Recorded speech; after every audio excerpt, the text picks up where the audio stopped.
Assalamualaikum warahmatullahi wabarakatuh. Jumpa lagi di channel saya Arif Parwono. Kali ini kita masuk ke chapter ketiga, chapter keempat, yaitu kita mulai masuk ke scheduling. Kemudian kita masuk memasukkan constraint dan juga shortening ya, untuk di project yang sudah teman-teman bikin di chapter ketiga kemarin. Oke. Di chapter keempat ini kita akan mulai membuat scheduling yang sudah teman-teman bikin di chapter ketiga. Kemudian kita mau masukkan di constraint. Jadi nanti setelah teman-teman buat schedule, kita coba akan masukin di constraint. Gimana cara masukin constraint, kemudian gimana kita shortening, kemudian bagaimana cara memasukkan constraint di level activity. Jadi nanti kita akan belajar tentang membuat schedule, terus memasukkan constraint, kemudian cara shortening di Microsoft Project. Oke, kita masuk ke schedule ya. Kalau teman-teman sudah buat schedule yang kemarin saya buat di chapter ketiga, akan seperti ini wujudnya. New plan, hide all subtask. Jadi ini masuk ke level 1 cara view-nya ya.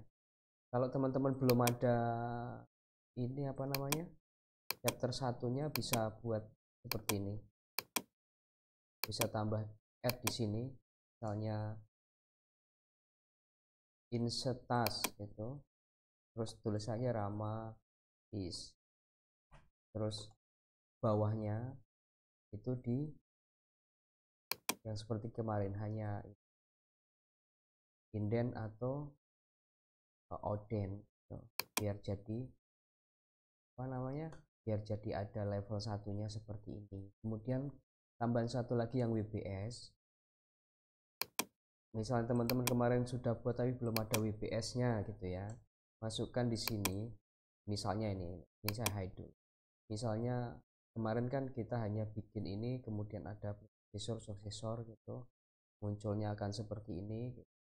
Nah, untuk nambahin WBS tinggal insert kolom, masukin nama WBS. Oke, terus misalnya WBS kok belum set seperti ini gitu, itu seperti chapter kedua, kita masuk ke project WBS define code. Ini angka apa, huruf, kemudian bawahnya angka. Oke, kemudian WBS renumbering supaya semua ternumber seperti ini entire project. Yes, kita akan punya WBS name seperti ini. Kalau schedule yang teman-teman buat itu mengikuti yang saya buat, tentunya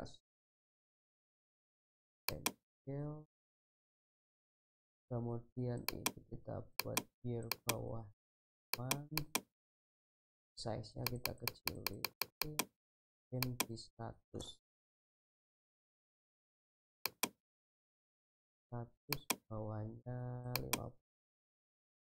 Ini supaya kecil aja.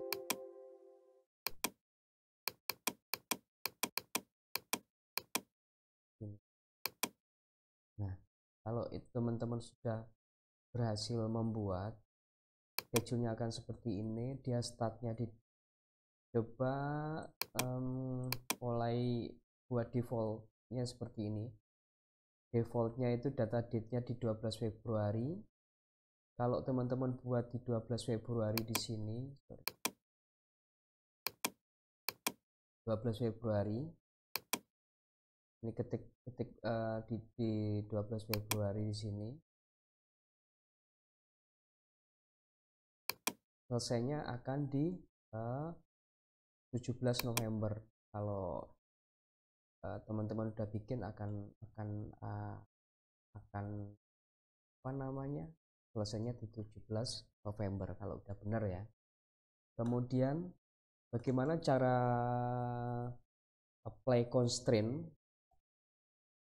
Kan kalau kita apa namanya udah bikin schedule, ini kita belajar cara masukin constraint ya.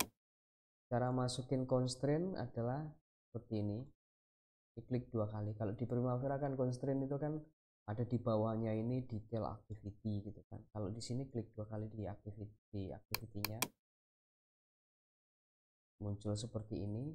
Nah, constraint kita taruh sini. Misalnya contoh, coba constraint finish project ini di 28 Oktober.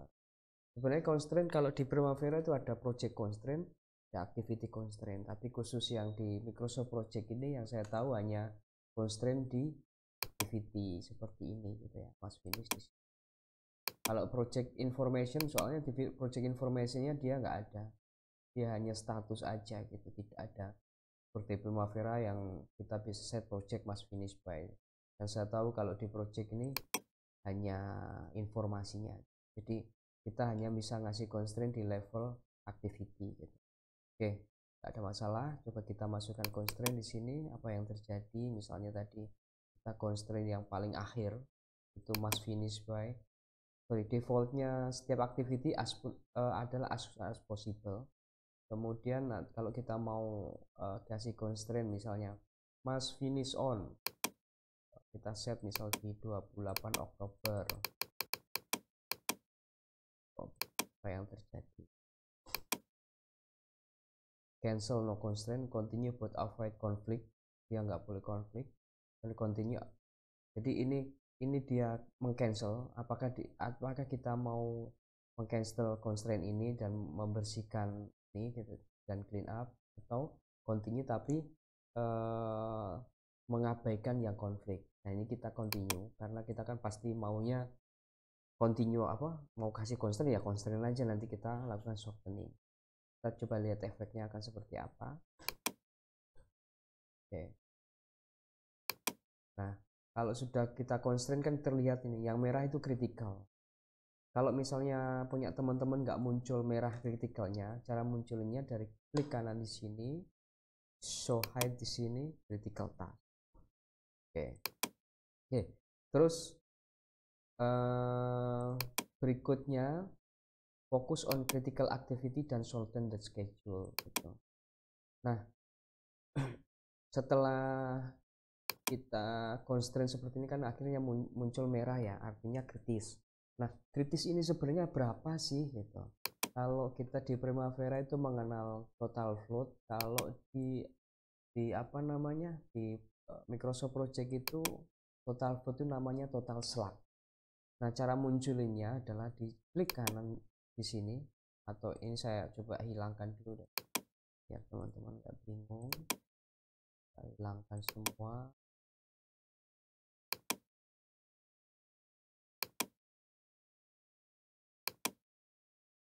Nah, di sini insert column, tulis total slug keluar. Nah, setelah kita sorting kan muncul minus 14 ya. Nah, cara mentracing apa namanya, mana sih yang critical path, ini adalah yang merah itu. Ini 14 minus 13 minus 13. Nah, cara shorteningnya ya coba kita cari nih, ada lag enggak. Cara ngecek lagnya kita cek di sini. Kemarin kan sudah saya kasih ini belum ya? Oh, ini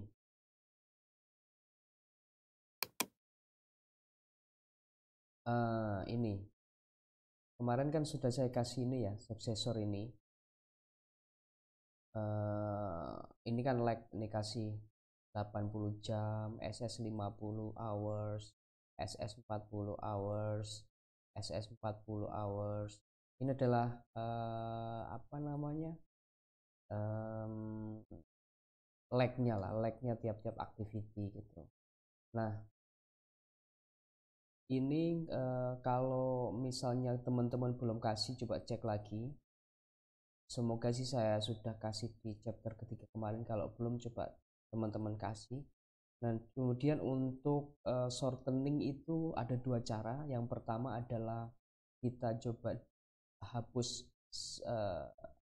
lag ya, seperti ini 56 jam, 80 jam, 40 jam, 40 jam. Kemudian cara kedua untuk shortening adalah shortening duration. Kemudian cara ketiga shortening adalah dengan mengubah relationship. Kalau cara pertama, kalau kita misalnya tidak punya lag gitu ya, masing-masing activity itu memang benar-benar dari activity satu ke activity berikutnya itu tidak ada, kita tidak menyimpan lag lah, artinya itu udah benar-benar schedule yang tight gitu, berarti kita coba kurangi durasi. Nah, kalau kita kurangi durasi itu kan juga perlu pertimbangan matang ya. Satu, karena durasi itu kan kita sudah berhitung berdasarkan productivity dan quantity. Kemudian dua, kita sudah berhitung dengan area yang ada. Kalau misalnya kita shortening itu kan butuh, mungkin kalau shortening teman-teman ada yang belum paham ya. Shortening itu misalnya seperti ini. Kita sebelum pembahasan ke shortening misalnya seperti ini. Project itu kan tadi kita set itu kan kalau project itu selesai di 11 November ya. Tapi ketika kita set di 28 Oktober harus selesai, artinya project itu akan delay 14 hari gitu kan. Tadi kan kita normal schedule-nya itu sebenarnya selesai di 17 November. Tapi karena kepentingan project misalnya harus selesai di 28 Oktober, artinya schedule kita itu masih akan delay 14 hari. Itu artinya kita harus melakukan shortening itu adalah bagaimana membuat schedule itu bisa selesai sesuai dengan kontrak durasi yang kita set, yang tadi yang kita set di apa namanya tadi, constraint gitu ya. Nah, cara melakukan shortening yang tadi saya bilang ada tiga, karena shortening itu artinya mengompres project schedule yang sudah kita buat, kompres biar sesuai dengan timeline yang diperuntukkan di kontrak, karena ada LD dan lain-lain yang mengharuskan project must finish by, itu constraint gitu ya. Constraint, cara men-shortening project ada tiga. Yang pertama adalah menghapus lag, karena kan kadang-kadang kita menyimpan lag itu supaya ada apa namanya waktu lah gitu, yang nanti aturan project bisa teman-teman lihat di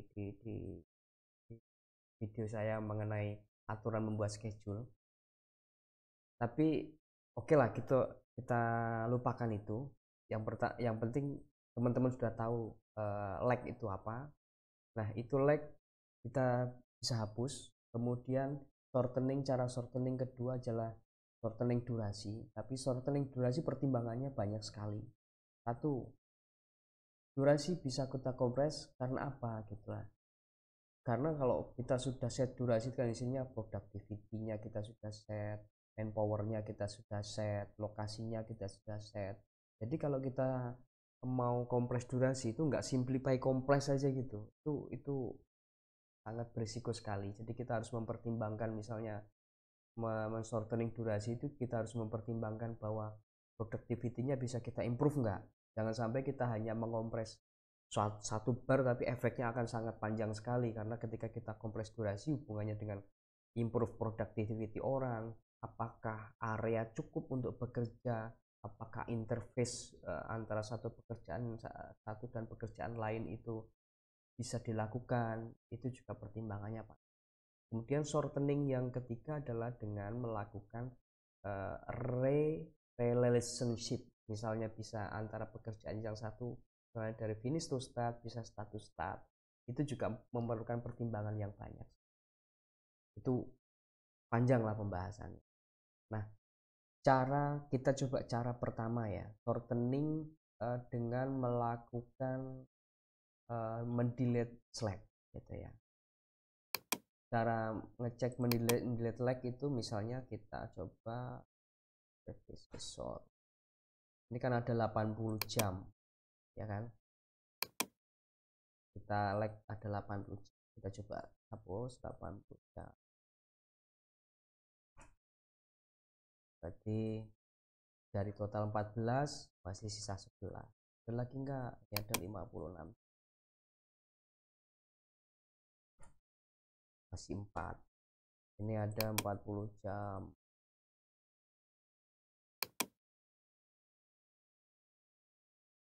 Oh iya, cara ini menghapus di sini bisa klik di sini atau klik F2 terus ini ya simple seperti Excel. Oke. Terus kalau misalnya udah kepepet nih, udah habis lag tapi masih ada -4. Oke, shortening berikutnya adalah kompres durasi dengan tadi ya, pertimbangan bahwa sudah semua dipertimbangkan, mulai dari productivity, lokasi, interface, tools, equipment, consumable, semuanya sudah dipertimbangkan, baru teman-teman bisa memutuskan, oh di durasinya dikompres loh, dari misalnya 25 kita kurangi 4 lah, kita kan butuh 4, 21. Kemudian coba kita lihat running lagi project ini apakah sudah cukup, calculate project. Oke, masih kurang 4 lagi, kita cari 4 lagi dari sini.